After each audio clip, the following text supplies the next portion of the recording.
សួស្តីទាំងអស់គ្នាថ្ងៃនេះខ្ញុំនឹងធ្វើការបង្ហាញអ្នកទាំងអស់គ្នាពីរបៀបប្រើប្រាស់នៅ command មួយចំនួនរបស់ Linux ឬក៏ Unix ហ្នឹងអញ្ចឹងថ្ងៃនេះខ្ញុំដាក់30 basic Linux command អញ្ចឹងជាដំបូងគឺអ្នកទាំងអស់គ្នាបើក terminal នៅក្នុង Linux របស់អ្នកទាំងអស់គ្នាមក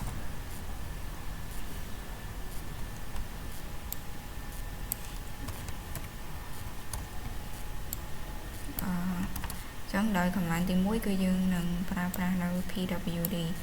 ដែល pwd នេះគឺយើងប្រើសម្រាប់ print នៃ full path នៅ current directory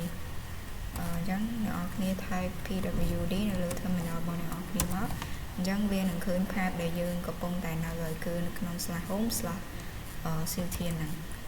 ហើយមួយទៀតគឺ ls ហ្នឹងគឺយើងប្រើសម្រាប់ list all file ហើយនឹង folder នៅក្នុង current directory ហ្នឹងដូចនៅក្នុងឧទាហរណ៍ហ្នឹងចឹងអ្នកនរគ្នា type ls មកអញ្ចឹងវានឹងឃើញហើយវានឹងឃើញ file ឃើញ directory នៅក្នុងឃើញ folder នៅក្នុង directory ហ្នឹងហើយមួយទៀតយើងក៏អាចប្រើ flag របស់ ls ដែរដូចជា l -l ហ្នឹងគឺយើងប្រើសម្រាប់ detail view ជាង ls ចឹងណាអញ្ចឹងយើងអាចដាក់ ls /l អញ្ចឹងយើងនឹងឃើញមាននៅ permission ឃើញនៅ hard link hard link ហ្នឹងគឺខ្ញុំនឹងធ្វើវីដេអូបញ្យល់អ្នកនរគ្នានៅវីដេអូក្រោយហើយមាននៅ owner មាន group មាន size នៃ file មាន date last modification នៃ file ហ្នឹងហើយមាន file name ឬក៏ directory name អញ្ចឹងទៅហើយចំពោះ /a គឺយើងប្រើសម្រាប់នៅ hidden file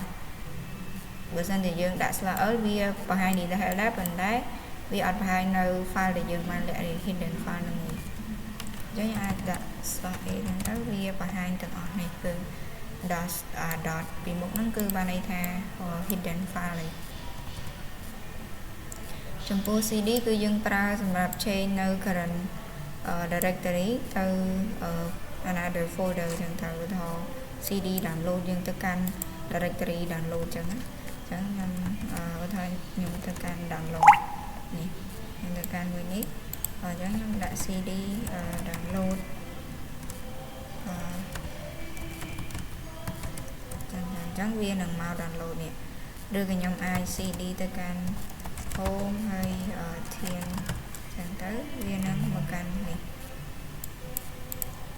ហើយយើងអាច back មកវិញមកកាន់ parent directory យើងចុច cd // ចា៎បានន័យថាយើងនឹង back មក home នេះហើយយើងអាច cd ដតមួយទៀតមកកាន់ ctn ចាំ pwd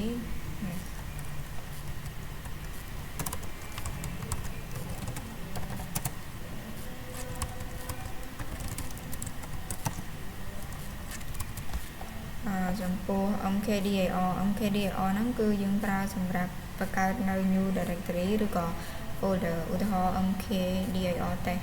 គឺយើងបង្កើតនៅ folder test មួយអញ្ចឹងយើងអាច type kdir ហើយយើងដាក់ test អញ្ចឹងទៅខ្ញុំដាក់ linux test អញ្ចឹងវានឹងបង្កើតនៅចាញ់ចំការនេះសិន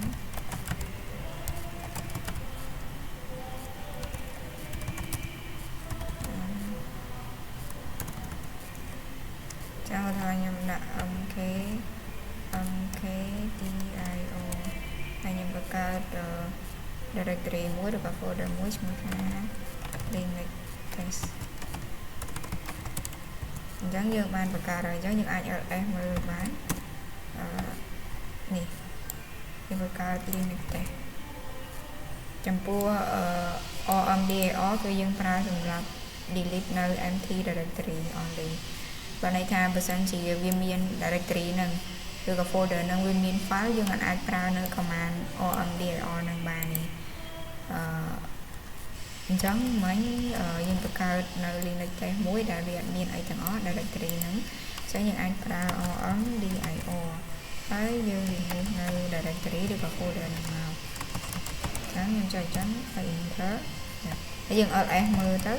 គឺវាបាត់ហើយអញ្ចឹងវាបាត់ហើយបានន័យថាយើង delete directory នឹងចោលហើយអ ចំពោះ touch ហ្នឹងគឺយើងប្រើសម្រាប់បង្កើតនៅ empty file មួយអញ្ចឹងគាត់ថាខ្ញុំដាក់ tuch linux test.txt អញ្ចឹងវានឹងបង្កើត file txt មួយដែលតទេអត់មានអីនៅក្នុងហ្នឹងទេអញ្ចឹងយើងអាច ls មើលទៅយើងនឹងឃើញ linux test.txt ហ្នឹងហើយនេះហើយចំពោះ rm ហ្នឹងគឺយើងប្រើដើម្បី delete file ឬក៏ directory ព្រោះថាយើង remove file txt rm ហ្នឹងគឺយើងប្រើសម្រាប់ remove នៅ file ដែល directory ដែលមាន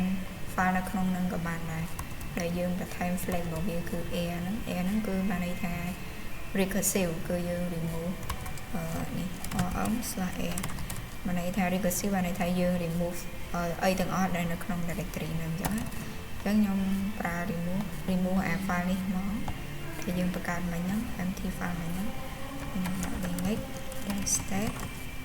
អញ្ចឹងយើង ls ម្ដងទៀតវានឹងបាត់អា file ហ្នឹងហើយបាត់ហ្នឹងហើយ cp ហ្នឹងគឺយើងប្រើសម្រាប់ copy file ឬក៏ folder ពី one location to another អញ្ចឹងណា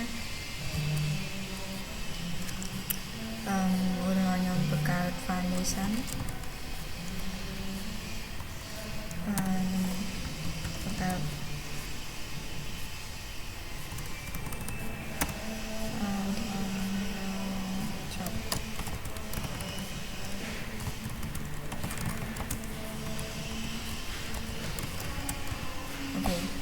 អញ្ចឹងនៅក្នុង test មួយហ្នឹងគឺវាមាន content បែបនេះអញ្ចឹងខ្ញុំចង់ copy វាអញ្ចឹងយើងប្រើ cp ហើយយើងដាក់ file ហ្នឹងមកគឺ test1.txt អញ្ចឹងខ្ញុំចង់ copy វាទៅកាន់ file មួយឈ្មោះថា linux test.txt អញ្ចឹងទៅអញ្ចឹងវានឹង copy អា content ទាំងអស់ហ្នឹងចូលទៅកាន់ linux test.txt អូខេអញ្ចឹងយើងអាច ls ហើយនេះយើង cat វាមើលទៅ cat ហ្នឹងគឺយើងប្រើនេះ cat ហ្នឹងគឺយើងប្រើសម្រាប់ display content នៃ file នៅក្នុង internal មកអញ្ចឹងយើងប្រើ cat ហើយ linux តែវាដូចគ្នាអត់យើង cat វាមើលទៅ .txt អូខេនេះបានហើយអញ្ចឹងបានន័យថាវា copy ពី test1.txt នេះចូលមកកាន់ linux.txt នេះឧទាហរណ៍ខ្ញុំចង់មួយទៀតគឺ mv នេះគឺយើងប្រើសម្រាប់ move ឬក៏ rename file និង folder យើងអាចនិយាយថាវាស្តៀងគ្នាប៉ុន្តែវាអត់ដូចគ្នាទេ cp ហ្នឹងបានន័យថាអា file ដើមរបស់យើងហ្នឹងគឺវានៅបានន័យថាបើយើង cat អានេះទៅគឺវានៅតែមានអា content នេះតែបើយើងប្រើ mv បានន័យថាយើង move អា content ហ្នឹងទៅកាន់ file មួយទៀតឬក៏ទៅកាន់ directory មួយទៀតបានន័យថារបស់ដើម original ហ្នឹងគឺវានឹងបាត់ហើយហើយខ្ញុំចង់ដាក់ cat linux នេះអញ្ចឹងខ្ញុំធ្វើការ mv វា mv linux នេះ dash test នេះ .txt ខ្ញុំទៅជា linux dash test 1ខ្ញុំដាក់ test1.txt អញ្ចឹងវានឹងធ្វើការ move អា content នេះចូលមកកាន់ content linux test 1នេះអូខេអញ្ចឹងយើង ls មើលតើវាមានអត់នេះអញ្ចឹងខ្ញុំសាក cat linux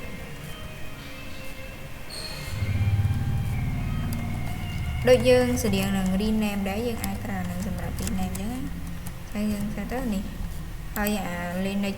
dash test តទេហ្នឹងគឺវាបាត់ហើយមានន័យថាវាបាត់cat ហ្នឹងគឺខ្ញុំបង្ហាញហើយដូចយើង cat នេះគឺបង្ហាញនៅ content នៃ file ហ្នឹងនៅក្នុង terminal ហើយចំពោះ less វាស្តៀង cat ដែរប៉ុន្តែវា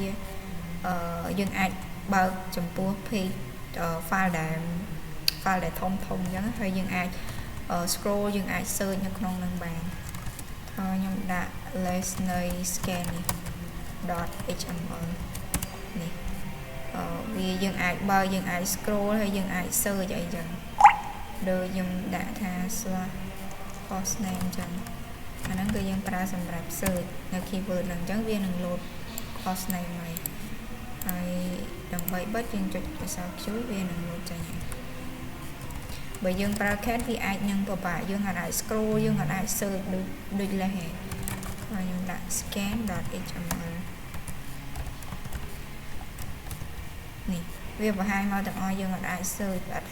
ai bàn chẳng dương para lát sầm rạp display content được clip bàn tay sầm rạp large file chẳng từ rồi có dương display page by page chẳng từហើយមួយទៀតគឺ head ហ្នឹងគឺយើង show first few line នៃ file ហ្នឹងត្រូវខ្ញុំដាក់ head scan.html អានេះវារៀងច្រើនពេកដាក់ scan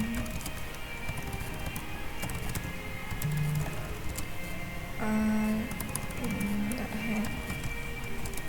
នៃ log.file នេះវាបង្ហាញសាមនៃ headline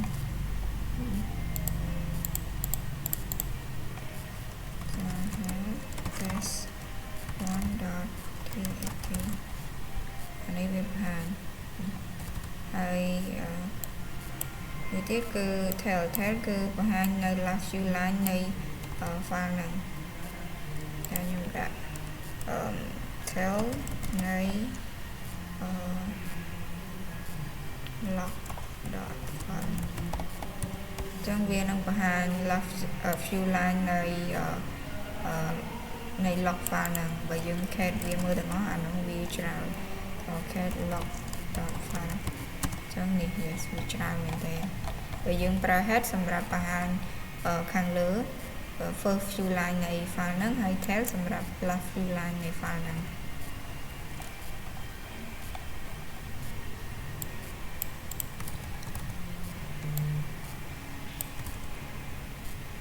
មួយទៀតគឺ clear ហ្នឹងបានន័យថាដូចអានេះអញ្ចឹងវាមិនច្រើនអញ្ចឹងយើងប្រើ clear ដើម្បី clear អា terminal screen ហ្នឹងដើម្បីយើងងាយស្រួលយើងចាំបាច់ scroll អីចឹងណាវាបាក់មើលណាខ្ញុំចុច clear ទៅវានឹង clear អាដែលយើងបាន type មុននឹងអស់ហើយ yes អញ្ចឹងគឺសល់ប៉ុណ្ណឹងគឺយើង clear អស់ហើយ Who am I ហ្នឹងគឺយើង display នៅ current login user ថាណាគេអញ្ចឹងប៉ុន្តែតាមពិតយើងអាចមើលកន្លែងនេះក៏បានដែរប៉ុន្តែយើងចង់detail អញ្ចឹងយើងអាច Who am I អញ្ចឹងទៅដើម្បីចង់បញ្ជាក់ច្បាស់អញ្ចឹងណាហើយខ្ញុំចង់ខ្ញុំចូលទៅកាន់ user អញ្ចឹងទៅចូលទៅកាន់ root អញ្ចឹងវានឹងបង្ហាញថា user របស់យើងហ្នឹងគឺជា root ហើយដាក់ថា Who am I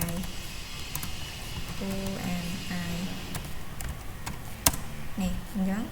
user ហ្នឹងគឺជា root user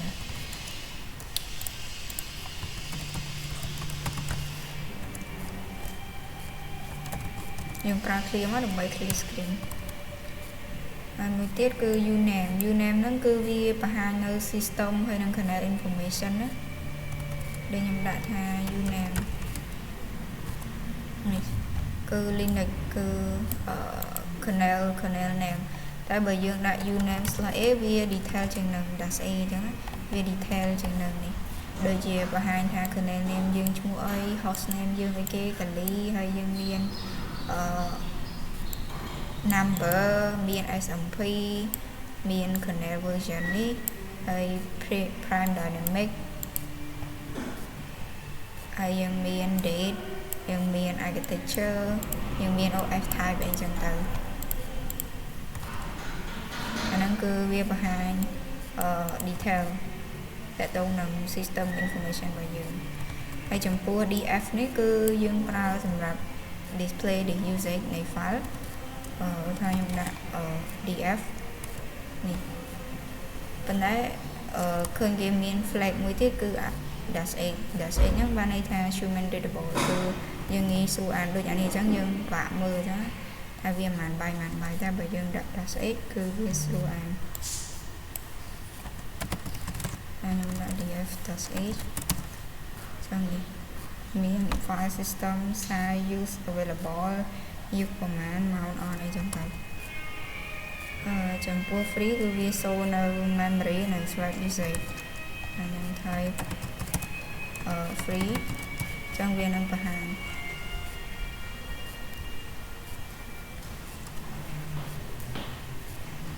total use និង share ចឹងទៅ ហើយបើដាក់ dash 8គឺដូចតា df ដែរគឺជំនាញរបស់យើងវាសួរអានថាវាមិន gigabyte របស់ free / dash 8នេះគឺមានប៉ុណ្នេះ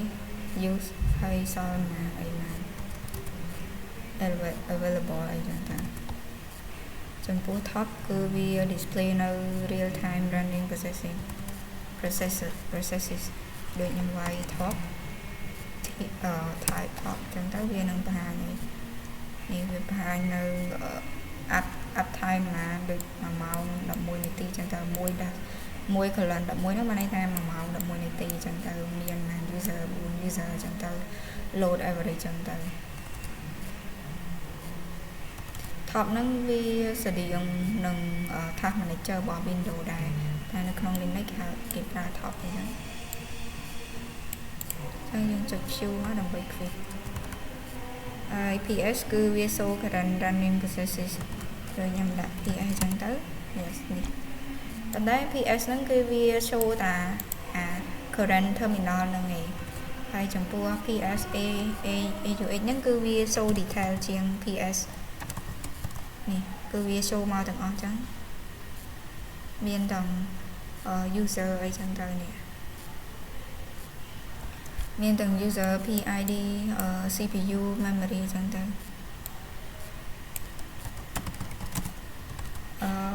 មួយទៀតគឺ change mode គឺ change file permission ដល់ថា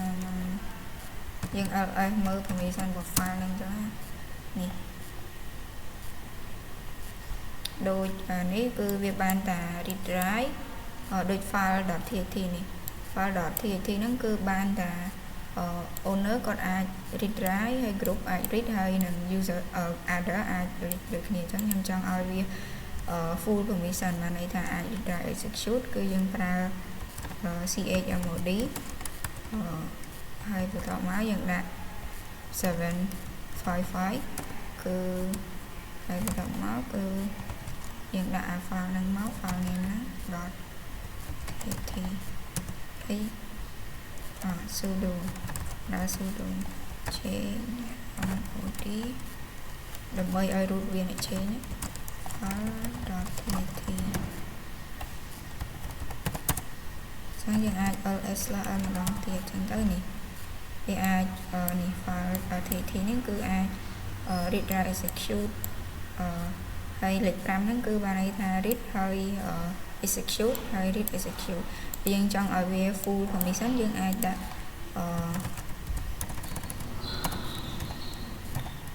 យើងដាក់ 7 មកគឺឲ្យវាអាច read write execute ហើយនឹង read write execute បានន័យថា owner ក៏គាត់អាច read write execute group ក៏អាច read write execute និង other ក៏អាច read write execute អញ្ចឹងយើង ls/l ម្ដងទៀតនេះយើងនឹងឃើញវាមាន permission full ហើយចំពោះ change own ហ្នឹងគឺបានន័យថាយើង change file owner ដូចនេះ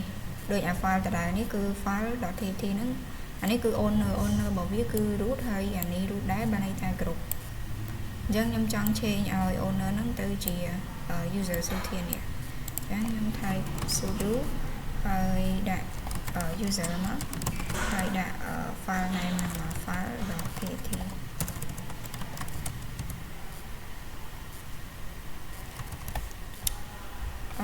ច្រឡំ click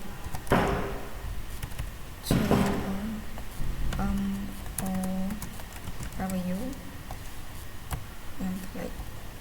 អញ្ចឹងយើង ls/l ម្ដងទៀតយើងនឹងឃើញថាកន្លែងនេះគឺវា change ទៅជា safety ហ្នឹងនេះយើងនឹងឃើញ owner ហ្នឹងទៅជា safety ហ្នឹងហើយ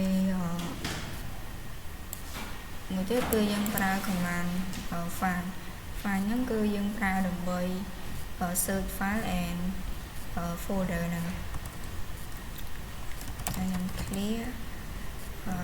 ឧទាហរណ៍ថាខ្ញុំដាក់ find command នេះហើយ dot ហ្នឹងគឺយើងប្រើសម្រាប់ find នៅក្នុង current directory ហ្នឹងអញ្ចឹងហើយ dash name ហ្នឹងគឺឈ្មោះនៃ file ហ្នឹង ឈ្មោះ file ដែលយើង download ហ្នឹងហើយនេះខ្ញុំដាក់ផ្កាយ .tat បានន័យថាឲ្យតែមាន .tat គឺវានឹងបង្ហាញនៅ file ទាំងអស់ហ្នឹងហើយឲ្យតែមានកតុយជា .tat អញ្ចឹងខ្ញុំ play enter នេះវានឹងបង្ហាញទាំងអស់មកជា tat តែខ្ញុំដាក់ html វានឹងបង្ហាញ html តែបើយើងចង់ find នៅ specific file អីចឹងឧទាហរណ៍ខ្ញុំដាក់ថានេះ file.tt ចឹងវានឹងដាក់ file ខ្ញុំដាក់ file ឈ្មោះហ្នឹងមកហើយ .txt ចឹងវានឹងបង្ហាញថា file ហ្នឹងហើយអាហ្នឹង file ហើយចំពោះ grep ហ្នឹងគឺយើងប្រើសម្រាប់ search text inside នៃ file ហ្នឹងតើខ្ញុំ cat មើលវាទៅថាខ្ញុំ cat មើលសិនមានអីគេនេះចឹងខ្ញុំចង់ search រកពាក្យថា New York ពាក្យថា off ចាស់ចឹងយើងដាក់ grep ហ្នឹងមកហើយយើងដាក់នៅក្នុងនេះហើយយើងយកពាក្យ off ហើយដាក់ file ហ្នឹងមក file.tt វាអាចនឹងអត់ load អញ្ចឹងខ្ញុំមាន command មួយទៀតគឺ wc/w -w ដើម្បី count មើលអញ្ចឹងថាពាក្យ off ហ្នឹងគឺមានប៉ុន្មានវាអាចនឹងអត់ load នេះអា background នេះដោយសារខ្ញុំ change color អញ្ចឹងវាបាន load នេះអានេះគឺបន្ថែមទៀតគឺដើម្បីចង់ដឹងថាតើ off នៅក្នុងអា file text ហ្នឹងគឺវាមានប៉ុន្មានពាក្យអីចឹងនេះគឺមានប៉ុណ្ណឹងចំពោះ wget គឺយើងប្រើសម្រាប់ download file ពីអ៊ីនធឺណិតវាស្រួលចឹងតើខ្ញុំចុច type នៅ wget ហើយខ្ញុំទៅ copy link នៃ file ដែលខ្ញុំចង់ download មកថាខ្ញុំចង់បាន file មួយនេះនេះនេះអញ្ចឹងខ្ញុំក៏ copy វា copy link ហើយខ្ញុំចូលមកកាន់អ៊ីនធឺណិតខ្ញុំ paste អញ្ចឹងយើងចុច enter ទៅយើងនឹងបាន file មួយហ្នឹងហើយយើងអាច ls មើលទៅ shadow នេះអា file shadow នេះយើងអាច ls មើលទៅថាមានអត់នេះយើងបានហើយនេះបានអា file ហ្នឹងហើយមួយទៀតគឺ call ហ្នឹងគឺយើង transfer data ពី URL ថាខ្ញុំចង់មិញវាមិននៅក្នុងអានេះវាមិននៅនេះអញ្ចឹងខ្ញុំចង់មើលវានៅក្នុង terminal អញ្ចឹងខ្ញុំគ្រាន់តែដាក់ call ទៅហើយ call ហើយខ្ញុំ paste អាហ្នឹងនេះគឺយើងអាចមើលវានៅក្នុង terminal ហ្នឹងបានជា data នៅក្នុង terminal ហ្នឹង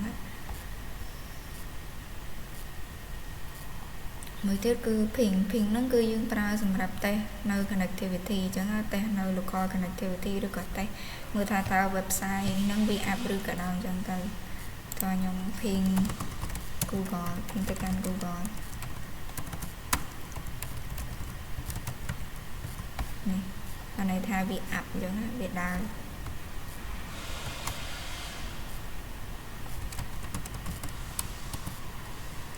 ខ្ញុំ ping ទៅ website ផ្សេងហើយអ្នករៀន.browser.app ចឹងវានឹង app ហើយដោយសារ website នឹងវាមាននេះ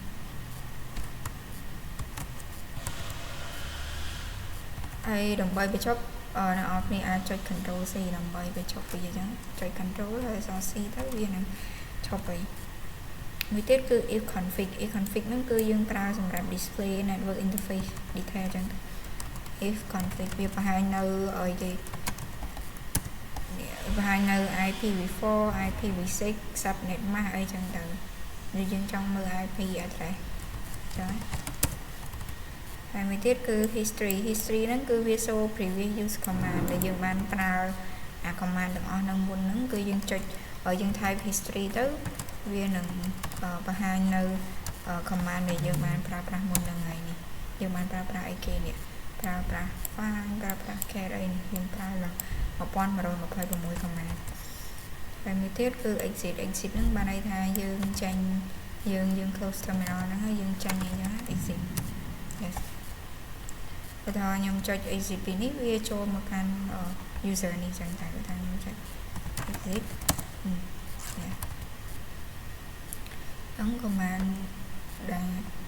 វីដេអូហ្នឹងគឺមានតែប៉ុណ្ណឹង